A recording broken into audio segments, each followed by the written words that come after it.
بسم اللہ الرحمن الرحیم۔ السلام علیکم ناظرین، آپ حیران ہوں گے کہ جس دن جنرل ضیاء الحق شہید نے ملک میں مارشل لاء نافذ کیا، اس دن ان کے خاندان کو بھی یہ اندازہ نہیں تھا کہ ملک میں مارشل لاء لگنے جا رہا ہے۔ جنرل ضیاء الحق سے یوں ہی نہیں امریکہ، روس، ہندوستان اور اسرائیل سمیت عالمی سامراجی قوتوں پر لرزہ طاری ہو جاتا۔ آج بھی اسلام مخالف اور سیکولر دنیا جنرل ضیاء الحق شہید کی سوچ سے خوفزدہ ہے۔ 4 جولائی 1977 بظاہر آرمی ہاؤس کی وہ شام عام سی شام تھی۔ اس شام آرمی ہاؤس میں ضیاء خاندان کے صرف 2 افراد تھے، ایک جنرل ضیاء خود اور دوسرے ان کے چھوٹے صاحبزادے انوار الحق۔ زین شدید بیمار تھی، اس پر ڈبل نمونیا کا حملہ ہوا تھا اور وہ لندن کے ایک ہسپتال میں موت و حیات کی کشمکش میں دوچار تھی۔ بیگم شفیق ضیاء الحق اور ان کی دونوں بیٹیاں بھی وہیں تھیں۔ اعجاز الحق اپنی تعلیم کے سلسلے میں امریکہ میں تھی۔ خاندان کا وفاشوار خدمتگار پیر محمد اپنے کوارٹر میں چلا گیا تھا۔ رات 11 بجے کے لگ بھگ پیر محمد کے فون کی گھنٹی بجی۔ جنرل ضیاء الحق نے انہیں فوری طور پر آرمی ہاؤس طلب کیا۔ 5 منٹ کے بعد وہ آرمی ہاؤس پہنچ گئے۔ ضیاء صاحب نے انہیں قریب بلایا اور کہا، میں ایک ضروری کام کے سلسلے میں جا رہا ہوں، کوئی فون آئے تو کہنا شادی پر گئے ہیں، اور ہاں، ہاؤس کے ادھر ادھر آرمی وغیرہ کی نقل و حرکت نظر آئے تو گھبرانا نہیں، رات تم نے ادھر ہی گزارنی ہے۔ جہاں دیدہ پیر محمد کے ذہن میں ایک خیال آیا، اگلے لمحے اس نے اسے جھٹک دیا۔ وہ مستعد ہو کر بیٹھ گیا۔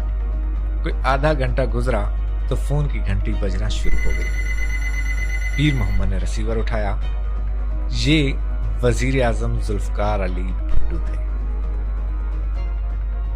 بھٹو صاحب پوچھتے ہیں، ضیاء صاحب کدھر ہیں؟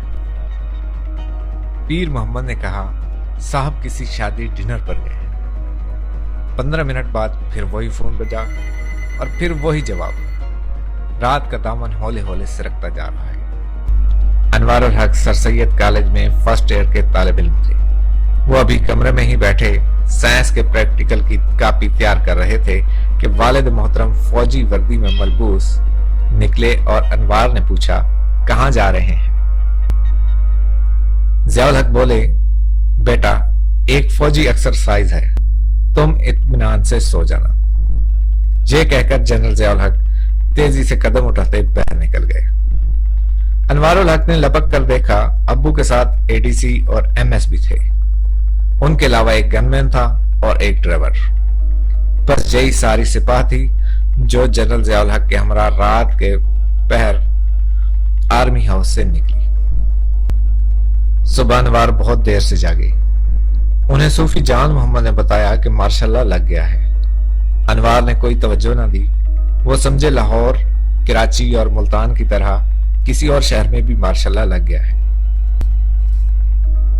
وہ اپنے دوست سے ملنے چلے گئے۔ گاڑی میں ریڈیو سے خبریں نشر ہو رہی تھیں جن میں مارشل لاء لگنے اور شام کو chief marshal law administrator general Zia الحق کے خطاب کی خبر تھی۔ انوار نے ٹی وی پر اپنے ابو کی تقریر سنی تو اسے صورتحال کا اندازہ ہوا۔